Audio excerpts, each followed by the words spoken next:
Steve Poland here. Last week I did a tour of this fish room, and this week I want to talk a little bit about how I maintain it.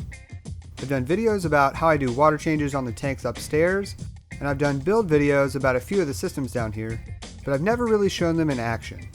So let me show you around so you can see how this works. The main fish room has 14 tanks.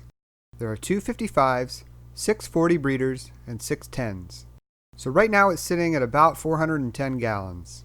All the tanks are tied into my continuous drip system, which I mentioned in last week's tour. It starts with a valve attached to a cold water pipe and travels through a carbon filter to remove the chlorine. The filter is connected to 1/2-inch PVC that runs around the perimeter of my fish room. Each tank has its own tube that comes down from that PVC from an adjustable valve.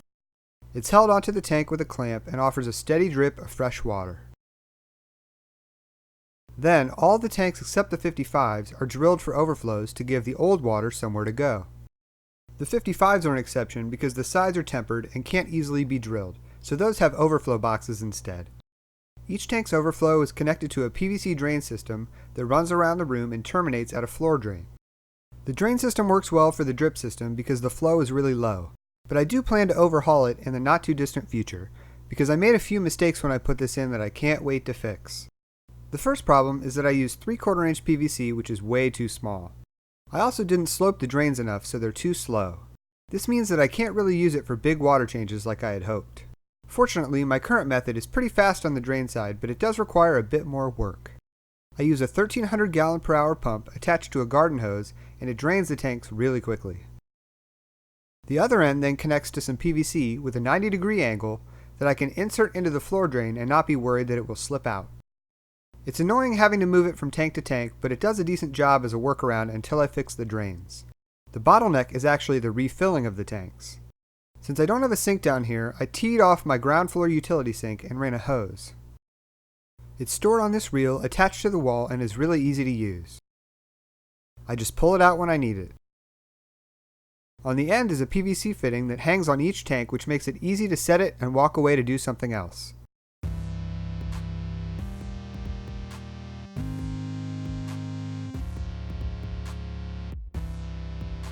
For example, moving the pump to another tank.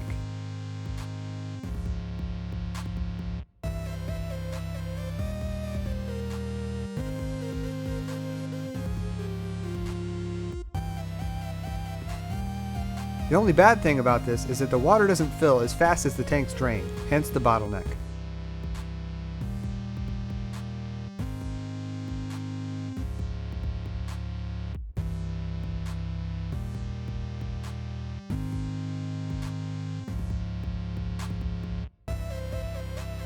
But all told, I can do a 50% water change on all 14 of these tanks in about an hour.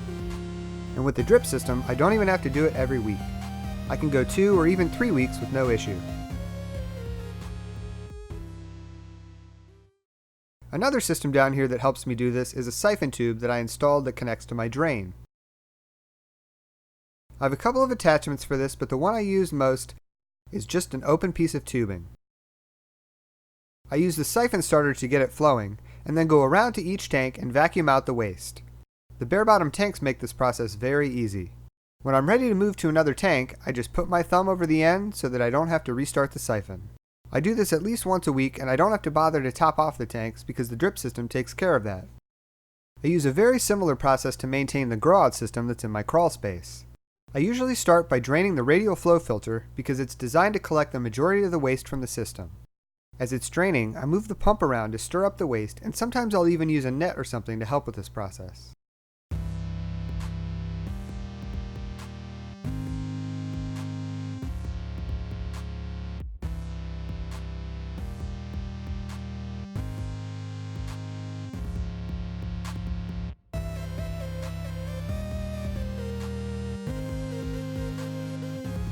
Once it's empty, I'll move the pump to one of the big tubs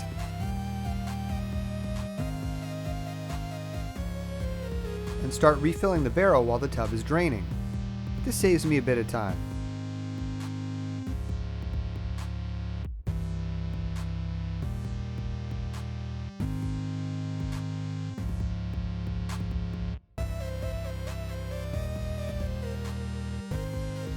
Once the barrel is full, it's usually about the right time to stop the pump.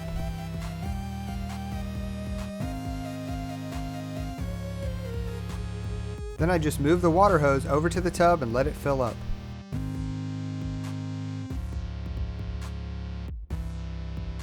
Doing all this doesn't quite give me a 50% water change on the system, but it's close enough.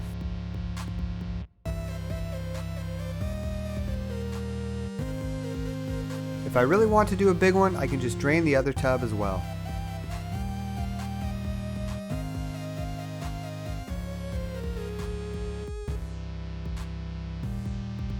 Once the water level is high enough, I put everything away and start the pumps that are plumbed into the system. The water level in the tubs rise as the water level in the sump goes down until it reaches its normal operating level. This process also takes about an hour, and I do it every couple of weeks.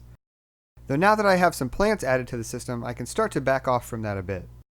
Of course, this depends on how many fish I have in the system and how much I'm feeding. Now obviously I would love to automate all of this, and I may do that at some point, but certainly not until I've at least upgraded the drains. I would then need to figure out a good way to refill all the tanks at once without much intervention, and that will take some planning. But knowing me, I will do it because I can't leave well enough alone. The only other regular maintenance I do down here, other than the 5 minutes or so a day feeding the fish, is cleaning sponges. Every couple of months or so, I'll clean out my sponge filters in a bucket of tank water. And while I'm doing that, I also clean out the sponges in the AquaClear filters that run on a few of these tanks. It only takes me half an hour max, so not too bad. And that's about it. Everything else is just random projects. If you'd like more info about any of this, I have in-depth videos about the drip system, drain systems, fill system, etc., and I'll put links to them down in the description. And hopefully, if you have a fish room, some of this has given you some ideas or things to think about. So let me know what you think down in the comments. And if this is your first time on my channel, I would love to have you subscribe, because each week I bring you a new video sharing my experiences in the aquarium hobby. I give updates on my tanks, review products, show you DIY projects, and share tips and tricks to help you take your tank to the next level. Hit subscribe to follow along. Have a good one.